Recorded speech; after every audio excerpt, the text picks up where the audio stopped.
Most dynasty managers know when their window closes. Very few understand why it closed. Some windows end because rosters age out, some because nothing was done soon enough, and some because one offseason decision quietly removed every option.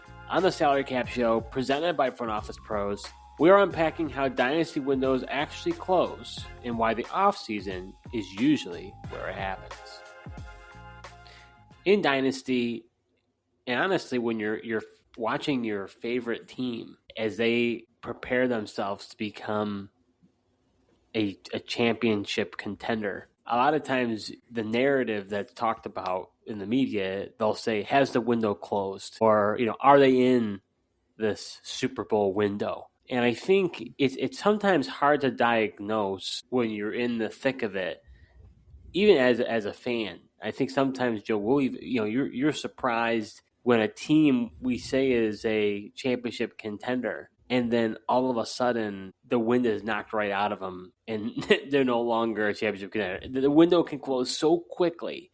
And I think it can happen both in Dynasty and when you're watching your favorite NFL team. Yeah, for sure. I mean, I think in both cases, your windows definitely can close. And I feel like typically it has to do with the age of the quarterback position for the real life NFL, that is, and whether or not you've got the group around him that they can succeed early, being that the quarterback is on that rookie contract a lot cheaper. You can build a better roster around him before you have to pay him. So I think in a kind of an exception, you look at the people have been saying, has the Bills window been closing as they've now had to pay Josh Allen and they've gotten so close, but yet the other pieces kind of aged out. They've had a bunch of turnover there, and can they rebuild that thing to get back to being Super Bowl contenders? What do you think it is from a dynasty perspective? And we're going to be talking about, 6 legitimate reasons why the dynasty windows close. But before we even jump in there, do you think there is really like I think you're right. When you look at it from an NFL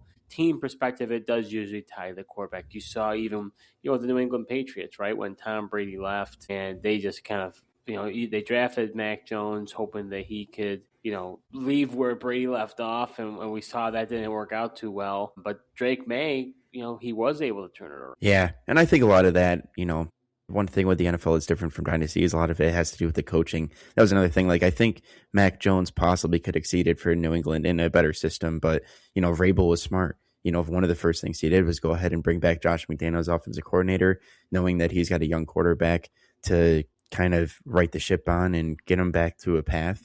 And it's worked out tremendously for the Patriots. But I think for Dynasty, think it similar. It's, your window can kind of be open or closed. And I think you have to have like a 3 to 4 like young core players that are, playing at a nice level, and then other pieces around. And I feel like people's windows close once that, typical guy you've been relying on, thinking a guy like, Tyreek Hill back in his prime, he was leading your team to a bunch of victories, but then all of a sudden he's now aging, his decline is happening. And if you've still been relying on that top end production, your window's going to be shortly closing as guys like that continue to age out. Yeah, so I think the first legitimate reason why we believe dynasty windows close is simply just because the talent is aging out faster than expected. It's just a natural window closure. That's just what happens. You've got core players that end up aging. They end up hitting that wall, and you see just their athleticism decline,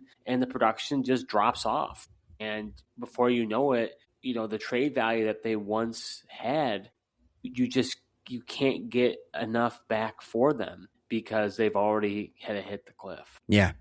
Sometimes, like you said, that drop off happens in a hurry and it can sneak up on you. That's why you kind of, be mindful and kind of be prepared as a guy. A lot of times, certain positions, it's one, especially I feel like at wide receivers, like once a guy hits age 30, be ready. Like, by the time they're 31, 32, like just at age 30 is kind of that pitfall range. I feel like is a good target point to be like mindful of, this guy might start to dip off a bit. You look at players just a few years ago, you had players like Cooper Kupp, DeAndre Hopkins, right? These guys were named players a few years ago. If you had them, you're probably in that conversation of being somewhat of a contender, but very quickly you've seen that their production has evaporated before our eyes. Yeah, I've been thinking about, how quickly the decline of a, guy like H.A. Green or even Julio Jones as well in years past, just looking at it, just seems like that wide receiver position, these elite guys, you've been relying on them for a while, and,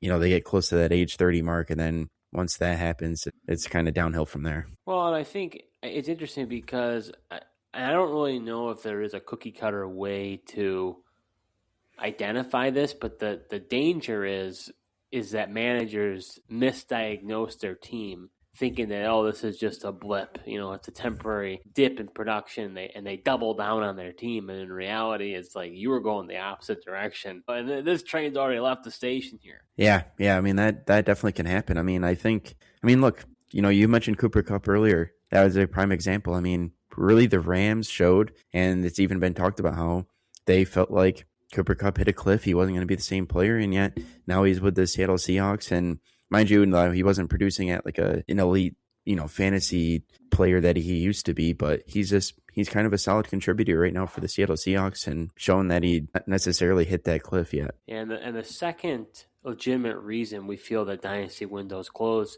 is really just it's injuries and variance. I mean, I hate to say it, but there's a level of luck here. You can have bad luck, and it's just poor timing. You've got all your starters, and some of those starters, there's just multiple injuries that hit that 1 year, and it's key positions that you end up losing depth on, and before you know it, you look at all your different recovery timelines, and at the end of the day, they just don't match up.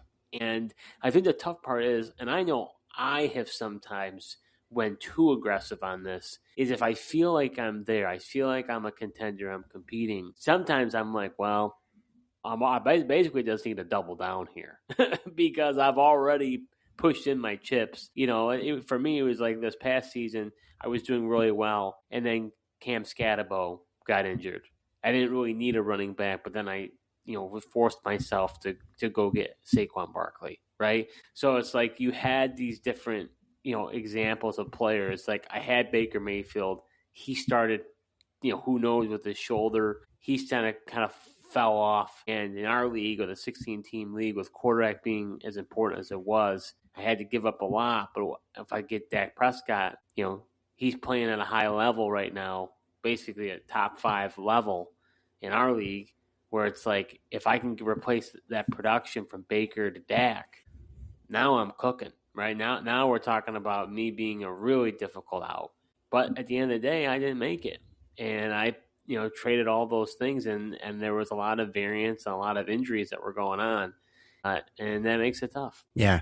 I mean, as much as people don't like to admit, there's a ton of luck in fantasy. I know people are always like, trying to do whatever they can, setting up rules, different settings to kind of avoid that. But at the end of the day, there is an element of luck, and a lot of times, heck, there's even luck in the actual NFL. Typically, the healthier teams advance the furthest, and typically win more games, and heck, maybe even win a Super Bowl. But for your dynasty squad, that's definitely, injuries suck. Everyone hates them, and it really can turn your season right around and force you to make different decisions and moves that you probably wouldn't have made if guys stayed healthy. And I think that was kind of in our league that was so impressive about Jake's team, was the fact that he was able to have all those injuries to superstar players, but yet he had his roster set up in the depth to where he could withstand that and then ultimately still win a championship in our league. Yeah, I think there is something to what you're saying about even just the schedule. We're not even talking about that, but I mean, you're telling me the Patriots didn't, benefit from the cupcake schedule that they had, and the opportunity of who they played in the playoffs, and the timing that they played it.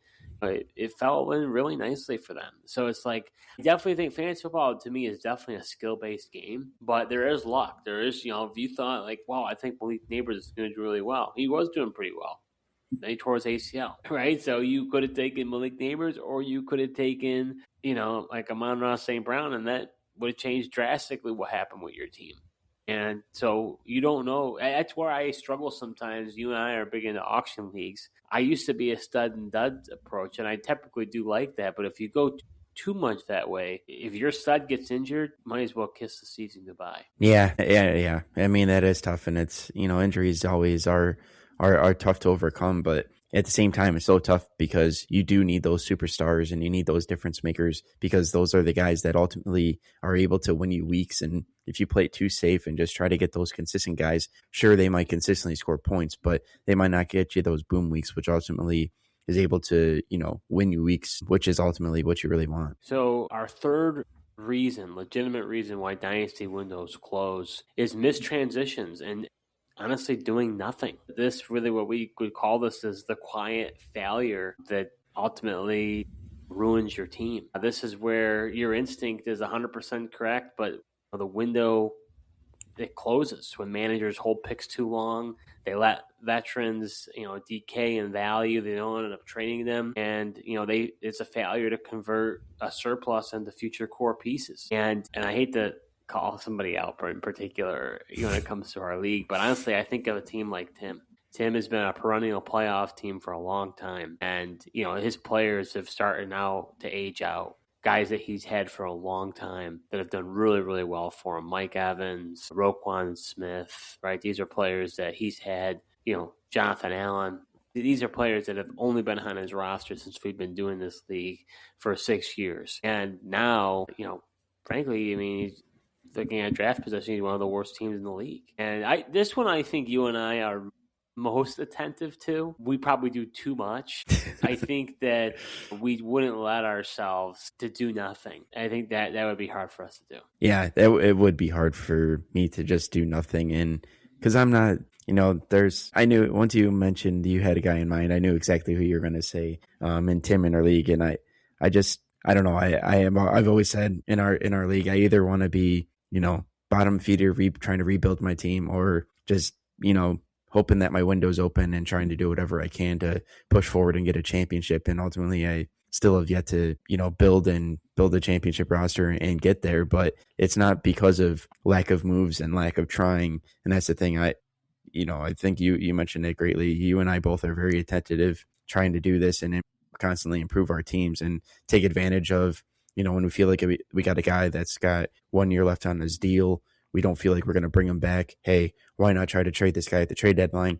At least get something for him, because if he hits the free agent market, sure, I might get a comp pick, but depending on how active you are in free agency, you have a chance to get nothing in return for the guy. Yeah, for me, and you've done this, and I think it's the right approach. And I kind of have done it as well. I'd rather be really bad or really good. I don't want to be in the middle. And you've done that. You were a playoff team. You were in the hunt, and then now I thought you were going to be the worst team that we've ever had.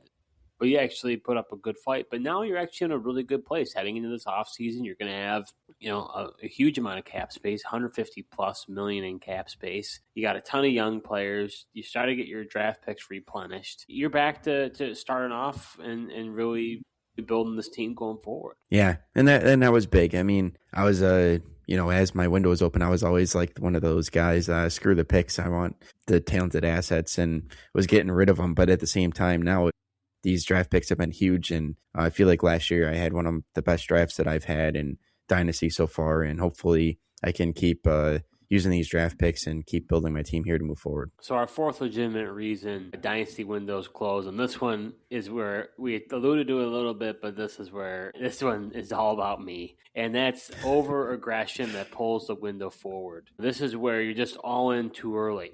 The examples of that is trading future picks at peak cost, extending players before their roles truly stabilize. You go ahead and you take that gamble, and possibly removing exits in your dynasty salary cap league and not structuring those contracts that give you optionality to get out of the contract, and then you're stuck. And for me, one jumps out to mind. I extended Devin White. I was up against the cap. Devin White was a linebacker at the time, in Tampa Bay that was a LB1, and I heard, there were rumblings that, he wasn't, the fans were frustrated with him and, his coverage ability.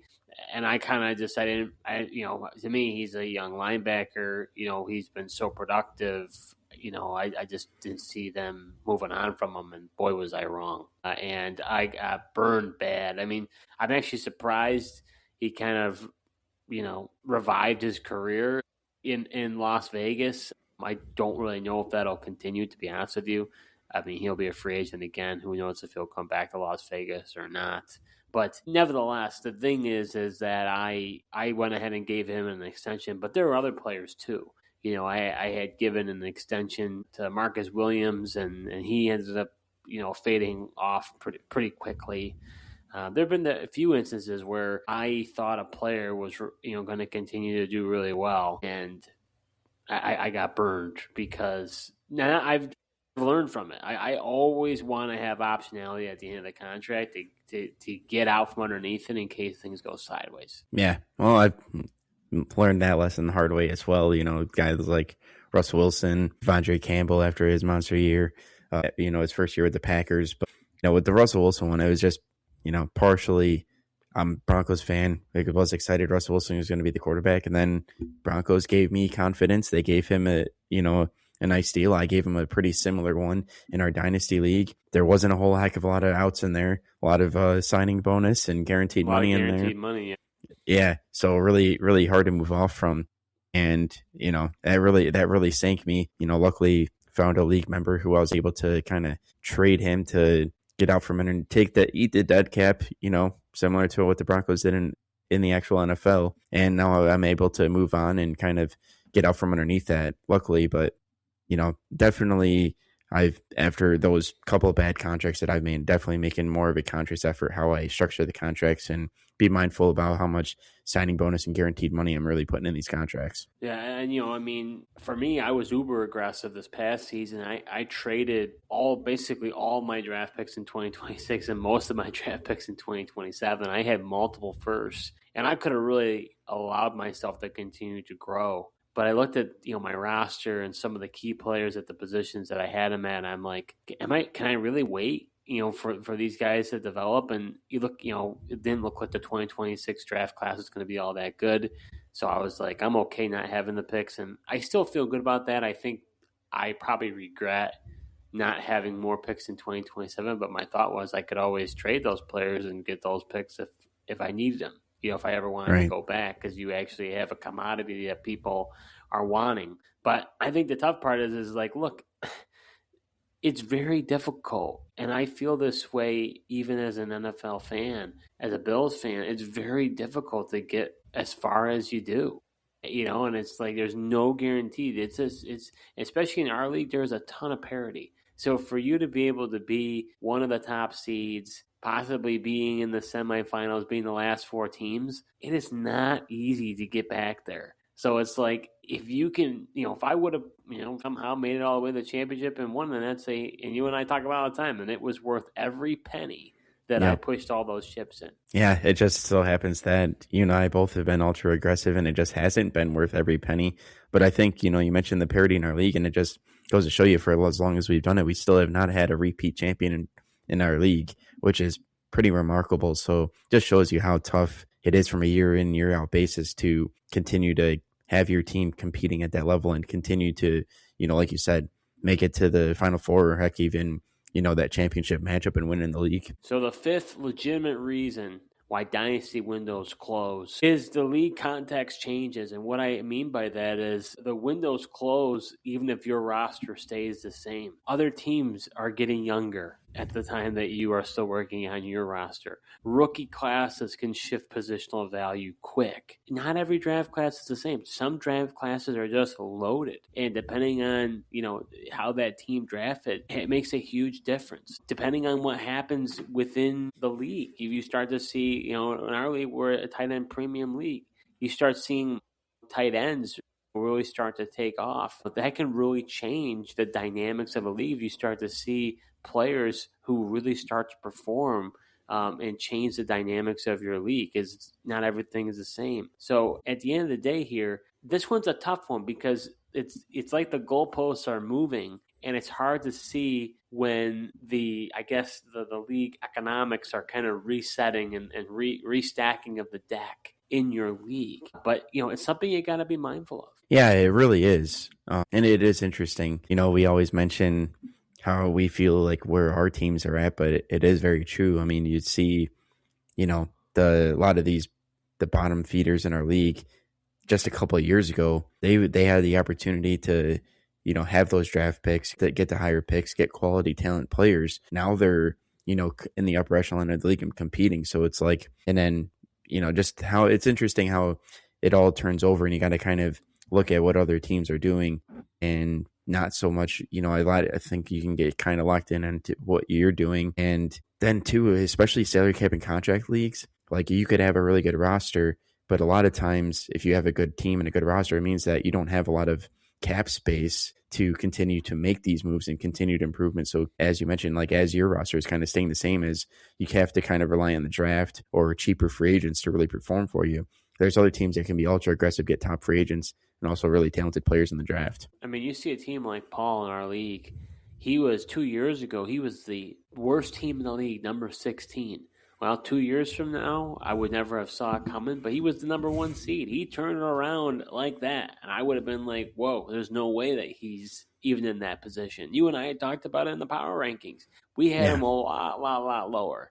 But we were wrong, and the results proved it. So it's like you and I, that was a blind spot for us. We didn't see that coming. And that's the type of dynamics that can just shift, and you don't realize it. Now, one thing I do, and I don't think you do this as much, and I think most people don't. I may be a little bit more in the minority here, but I look at other people's teams. I think a lot of times we get focused on our team. What does our team look like?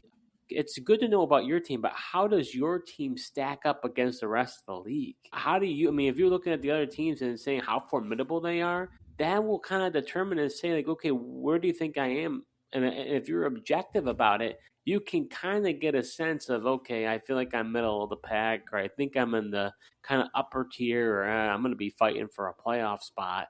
But if you're not really looking at the other teams, in your league, I feel like in some ways you're kind of flying blind. Yeah, I mean, obviously this past season I was looking at other teams because we were talking about them, breaking down on the show. But years past, you're not wrong. I definitely wasn't paying as much, paying attention to the other teams as much as I probably should have. And like I said, you can get caught, just kind of taking over, looking at your team, trying to figure out how you're going to perform the best and how you're going to do over the season. But that's where, probably shouldn't have been as aggressive and I was year past, just because my team, I thought I was a really interesting contender, but even making some of the moves I had, I probably shouldn't have done that because I still didn't elevate my team enough to the upper echelon of the league and of the teams that I was going up against. Yeah, I think ultimately, had you really took a sample of what was going on with the other teams in the league, maybe you wouldn't, a few years back, maybe you wouldn't have been as aggressive as you were. I know it's interesting because you're not aggressive in redraft leagues, but in the Dynasty Salary Cap League, you are one of the more avid traders in our league. It's just hard not to, because we've got full offense, we got full IDP, you've got all these draft picks, you've got the cap space to manipulate, so you got a lot of aspects at your disposal for trading. Yeah, I think that's really the difference between redraft leagues. I think it's also tough trading. It's just finding the trade partners and people that want to trade in redraft. I just think a lot of guys, people really like the team that they drafted. They ultimately don't want to part with players, and there's really not any outside factors pushing for guys to trade in a redraft league. But as for the salary cap and contract league, not only do you have your contracts and they're expiring, other teams have those similar players. So it's always a strategy. If you're not contending, get rid of your guys with 1 year left on their contract. But at the same point, if you're competing, you want to go and target those guys that have 1 year left, because if they're not planning on re-signing those guys, that they're available and can be had. All right, so our last legitimate reason why Dynasty windows close, and I think this is the one that I think you're going to feel the most strongly about. And I think that's the one that you probably try to avoid the most, which is a misaligned direction. So when you're competing, when you really should transition, it's hard to want to just be like, look, I'm going to accept that I'm not there and I need to not compete. But, managers have this idea that it's honestly, I feel they kind of are okay with mediocrity. They chase the mid-tier contention. They don't really commit to either path. And it's just like, well, if I'm just relevant, then you never know. If I get punch my ticket in the tournament, then who knows, I could win. But I think what it does is honestly, if I could word it this way, most windows don't close at the top or the bottom. They close in the middle. Yeah, it is interesting. I definitely would agree with that. I mean, you see a lot of the teams in our league, like we talk about bottom feeders end up getting to the top. We aren't really saying some of those guys in the middle who are just kind of the perennial in the playoff hunt. We're not saying that these guys necessarily get elevated because they haven't really forced themselves to either, like you said, transition to a rebuild or really make the necessary moves to get them to the upper echelon. They just kind of have stayed there. But I definitely agree. I mean, I never want to be in the middle. I don't want to be complacent and just ride the middle. But I've probably been too much on the extreme, and possibly, one of the last years I thought the window was open and I was competing. Instead of being so aggressive, probably should have looked more so retaining some of my draft picks and tried to go more towards maybe not a full transition to a rebuild, but maybe transition to like a reload phase or bring in some more younger influx of talent where I was just like still in that constant compete for the contention, getting rid of those draft picks, and then, getting older guys on 1-year deals. And then to the point where my roster was completely eventually bare bones because I had no really young talent to build around. And now I've just had to hit rock bottom essentially and forced myself into that transition mode. Well, and honestly, in some ways, I don't necessarily blame those out there in a traditional dynasty league who maybe want to stay in the middle, because I think you see some of the orphan teams in dynasty because the disparity is so great. And if you are in the cellar, and depending on how draft picks have went, I can understand wanting to stay relevant, because if you are really that bad, it will take you years to get out of that hole. I think we've seen in the dynasty salary cap format that things can turn around very quickly because you've got free agency, because you have to manage the cap, because you've got the draft, right? Like those things are like, okay, I can turn this around a lot faster. So to me, but it's like if I wasn't in that and then we were just in a traditional dynasty league, I don't know if I'd want to just hit. That's hard to be like, I'm in a true full rebuild and I know that I'm not going to probably be able to be even close to competing for like 3 to 4 years. That's tough to get your head around. Yeah, for sure. But I think, like you mentioned, I think that's why ultimately there are orphan leagues and dynasties, just because it's, guys get to the point where it's like maybe they do hit rock bottom or they're close to it and they're just like, it's going to be years before I can ever compete with these guys that have absolutely stacked rosters, and I'll let somebody else handle it and, drop the league and go somewhere else. But it's interesting because our league, I feel like, really models what happens in real football pretty well. I mean, just look at all the teams that made the playoffs this year that were just terrible records the year before, and just how quickly, a team like the Jaguars, heck, even the Patriots, they had new coaches, but, they were bottom feeders in the league and high draft picks. And then all of a sudden, now they're making playoff runs. And that's really what we see in our salary cap dynasty league. I mean, you mentioned Paul's team in that very similar scenario just a couple of years ago. It's a testament to the format. It really is, because I don't think, I try to be patient. I think we all try to be patient in today's world.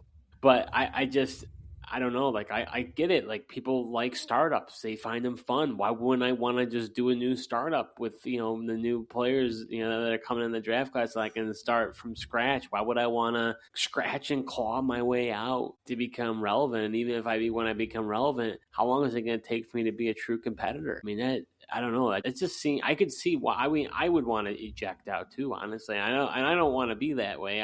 I like to be competitive, but it's like it loses the richness of it, because at the end of the day, it's like I'm kind of checked out because it's going to take me so long. Like, how could you possibly be that engaged? Yeah, and I think it's only natural. If you feel like you don't have a sense to be able to compete, or you have zero chance of winning, it's hard to stay engaged and put as much time and effort into what you're trying to do if you were in the compete mode. And I don't really blame people. I get why that happens in dynasty leagues, and I would, tough to say, I probably would, like you said, hit that eject button, just because if you don't see a clear path. Plus everyone plays in multiple fantasy leagues as well, so it's like if you really feel like you have no chance in that league, you're not really going to pay attention to it. It's going to be kind of on the back burner. You're going to lose track of it. So then that time I almost put it in the framework where it's like, you know what, I'm doing a disservice to that league. So why don't I just, eliminate that one as I'm just focusing on these other ones anyways. That's why I just can't emphasize enough the Dynasty salary cap format. And I think that's one of the reasons why, we even wanted to have a podcast dedicated to talking about this, because it just is a stark contrast to me. Like, yes, Dynasty's in the name in both, but it's just such a big difference as far as how you manage your roster, your outlook of how you can actually change things, because you really can turn things around so much faster. And you still have that strategy. You still have that planning. And that's the part that really makes it fun. But I don't have to wait 5 years to turn something around. Yeah, and I think it also goes back to our point with how these other teams can turn over their team. And while your team may be aging out of a window, it's just so much harder with the contract aspects and having that salary cap. It's so much harder to, keep a really talented core of, star players, where in dynasties, it's a lot easier to hang on to those stud players for years and years. And that's why it almost feels impossible. But for salary cap leagues, it's tough. I mean, if you have good players in your team, they're expensive and it's hard to pay everybody, kind of similar to what happens in the NFL. So where, guys are willing to move off of those stud players, and then, your roster turns over. And, that's just with the way the roster turns over in the salary cap league, that's what makes it so much more refreshing and fun, because even though it might look bleak, you're truly never out of it as everyone's roster continues to kind of turn over. If this episode made you rethink your own dynasty window, well, that was the goal. And honestly, take a step back, look at your roster, look at the other rosters in your league and see how you stack up against them. You have to take a hard look. I know it's not easy, but you have to really take a hard look into what your team looks like. How does it stack up against the rest? And, try to avoid, these legitimate reasons why your dynasty window closes. You don't necessarily want the window to close, but it's just, you can't always be on top. It's a cyclical effect that you have to be aware of. So the more that you lean into that, the better off you're going to be. If you enjoy this kind of conversation, you could support the show by downloading this episode, following the Salary Cap Show, and leaving a 5-star review. It helps other Dynasty managers find our show. Thanks for listening to the Salary Cap Show, presented by Front Office Pros, and we'll see you next time.